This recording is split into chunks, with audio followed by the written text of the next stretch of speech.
There is a kind of slavery most people will never escape. Not because they can't, but because they don't even know it's there. Look around.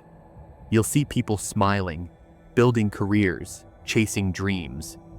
But behind the curtain, they're prisoners. And the worst part?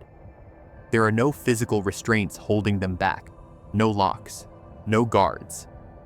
So what's really going on? It's something much deeper and more unsettling, something buried in our own minds. Jung had a name for it, the shadow, that hidden part of ourselves secretly influencing our choices, our relationships, and yes, our failures. But here's the twist. The harder you try to ignore it, the more power it gains over you. So maybe the real question isn't whether you're free. It's who's actually calling the shots in your life? Think about it. When was the last time you made a choice and knew, truly knew, that it was yours? Not shaped by fear, not whispered to you by the voices of your parents, not molded by society's quiet expectations, not a desperate attempt to prove your worth, to avoid rejection, or to keep the peace. Just a raw, honest choice, completely yours.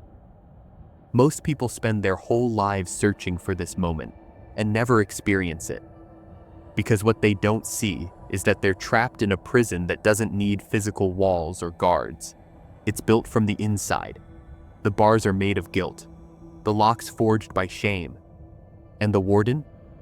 Those pieces of yourself you promised you'd never face again.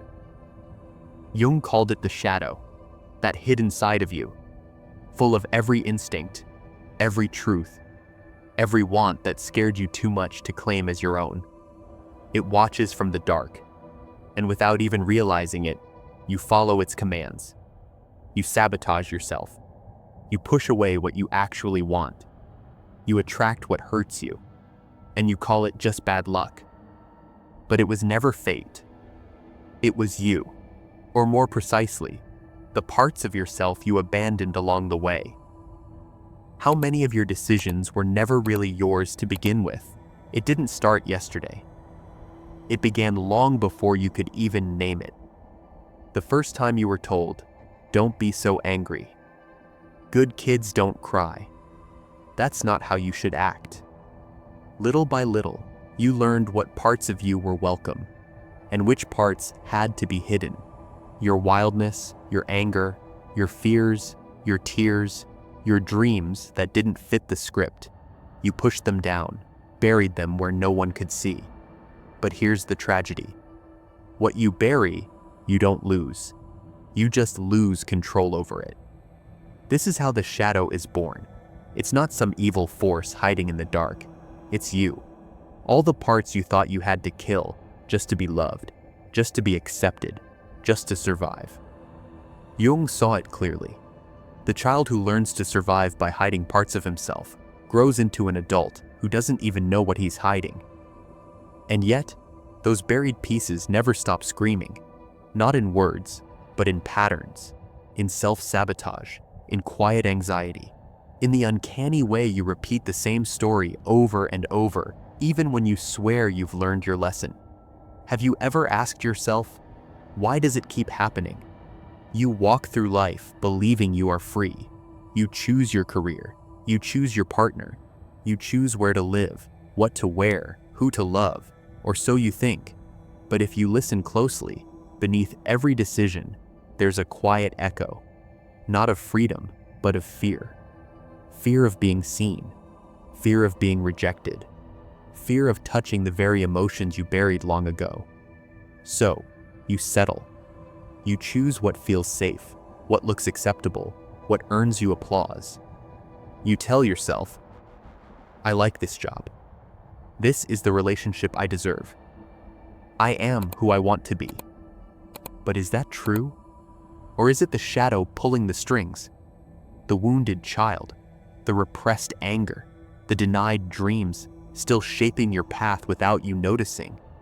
Jung warned us, until you make the unconscious conscious, it will direct your life, and you will call it fate.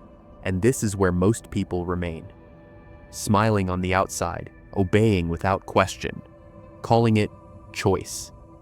But deep down, does it ever really feel like you chose this life? You don't need to wear chains to be enslaved. You just need to live on autopilot. Have you ever noticed how you keep repeating the same patterns, no matter how hard you try to change? You tell yourself, this time will be different. But somehow, you end up exactly where you started, falling for the same kind of person, walking back into the same arguments, sabotaging the very things you swore you wanted. Why? Because it's not you steering. It's the shadow. Quietly deciding, quietly limiting, quietly punishing. It hides behind your voice when you say, I'm just not good enough. I always mess things up. This is just who I am. But it's not who you are. It's who you became to survive the wounds you never dared to look at. Jung would call this the price of ignoring the shadow. You don't get rid of it by pretending it's gone. You become its prisoner. And here's the part most people miss. You will always call it bad luck, or worse, you will believe it's just your nature. But what if it isn't? What if these patterns aren't you at all? What if they are the shadow trying to be seen? The only way it knows how. The shadow does not vanish just because you refuse to see it.